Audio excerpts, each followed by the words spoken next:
संजीदगी से काम लेना है, क्योंकि ये उपचुनाव है, सत्ता पक्ष में हमारा चुनाव है। बहुत सी कोशिश की जाएंगी आपके वोटों को रोकने की, लेकिन आपको घबराना नहीं है, कतराना नहीं है। आपकी ये जो वोट की ताकत है, ये बहुत बड़ी ताकत है, इसको आपको पहचानना है। और हमारी भाभी जो है, जिस खूबसूरती के साथ इस प्रचार को आगे लेकर चल रही है, हिंदू मुस्लिम भाईचारे की एक मिसाल को कायम कर रही है, तो मुझे पूरी उम्मीद है कि 36 की 36 बिरादरी के वोट मेरी भाभी को यहाँ से मिलेंगे। चुनाव तो एक तरफा हम जीत रहे हैं, लेकिन क्योंकि मैं बहुत भावुक थी जब मुझे एहसास हुआ कि बिल्कुल ऐसा ही चुनाव हमने 2022 में कैराना में लड़ा था जैसा यहाँ लड़ा जा रहा है। तो 9 सीटों पर चुनाव है, पर अगर मुझे कहीं जाना सबसे ज़रूरी लगा तो वो इस सीट पे लगा, क्योंकि यहाँ पर जिस तरीके से ये जीती हुई सीट को छीना गया है और अब हमारी भाभी जो यहाँ से चुनाव लड़ रही हैं, इतनी हिम्मत दिखाकर वो चुनाव लड़ रही हैं, तो जीत तो निश्चित है इंशाल्लाह।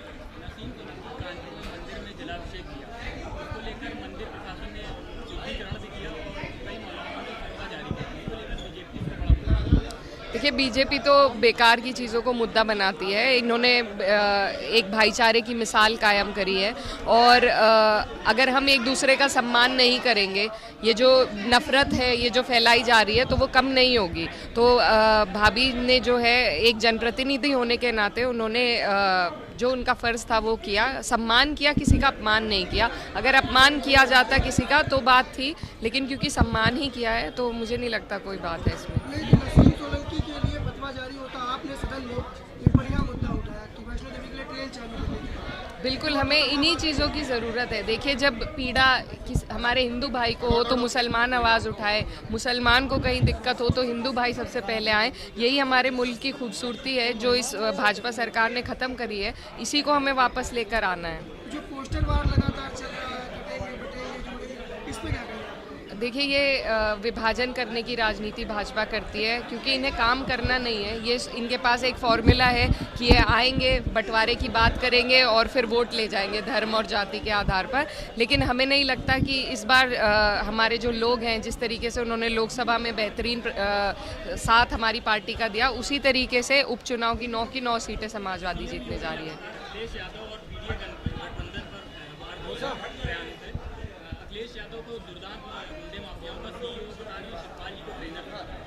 देखिए, झूठे मुकदमे लगाकर वो लोगों को, जो भी बढ़ती हुई आवाज़ है उसे दबाने का काम भाजपा करती है और इल्ज़ाम दूसरों पर लगाए जाते हैं। उनकी खुद की पार्टी में कितने विधायकों पर, कितने एमपीओ पर किस तरह के कितने मुकदमे हैं, ये वो भी अच्छी तरीके से जानते हैं, आप लोग भी जानते हैं।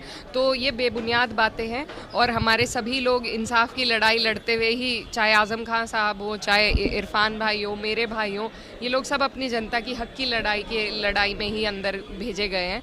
तो ये धरातल पर जो सच्चाई है वो लोगों को मालूम है, इनके कहने से कुछ नहीं होगा। सोलंकी को तो हिंदू वोट भी मिला है, क्या लगता है कि योगी जी के नारे के बाद परिवर्तन होगा? नहीं, बिल्कुल नहीं होगा। देखिए, हमारी भाभी जिस तरीके से चुनाव प्रचार को लेकर चल रही हैं, बहुत खूबसूरती के साथ सबको संजोकर लेकर चल रही हैं, भाईचारा बना रही हैं, और एक ऐसी मिसाल इन्होंने कायम करी है अपने व्यवहार से भाईचारे की। तो मुझे लगता है इस बार और बढ़ेगा हिंदू मुस्लिम दोनों ही वोट।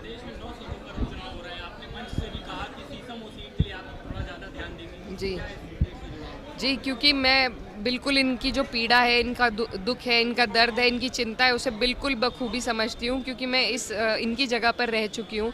2022 में जब मेरे भाई पर मुकदमा था, जेल से वो चुनाव जीते थे, तो इन्हीं हालातों में हमने चुनाव लड़ा था। इसलिए मैं नहीं समझती मुझसे बेहतर इनके हालात कोई समझ सकता है। तो इसीलिए मेरी सारी दुआएं, मेरी सारी चिंता इनके लिए है कि ऊपर वाला इन्हें ये चुनाव जिताए।